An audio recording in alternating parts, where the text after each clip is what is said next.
Anul școlar s-a finisat cu succes și doriți să-i dăruiți copilului dumneavoastră un iPad nou?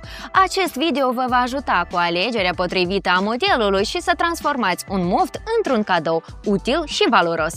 Pentru adolescenții care învață în clasa 6-a, a 10 și care dorește ca dar un gadget, modelul de bază iPad din generația 10 va fi suficient. Mai multe culori vii, alegeți-o pe cea preferată. Display mare și comod, design modern, funcționare rapidă, un ajutor excelent pentru continuarea studiilor, căutare de informație pe Google, luare de notițe și schițe, redactarea referatelor.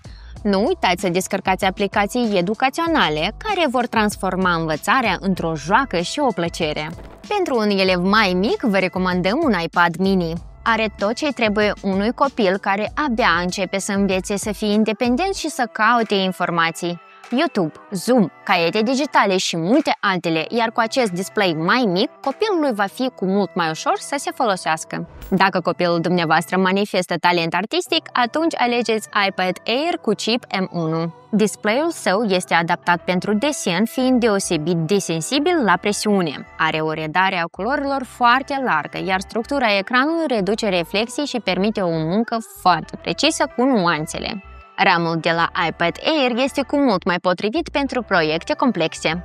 Acordați o atenție specială alegerii memoriei. Sunt disponibile opțiuni începând de la 64 GB și mai mult. Dar indiferent dacă alegeți un iPad mini sau iPad 10, copilul nu se va limita doar la aplicații standard, va descărca și jocuri. Pentru a evita utilizarea constantă a stocării în iCloud, alegeți o tabletă cu cel puțin 256 de GB.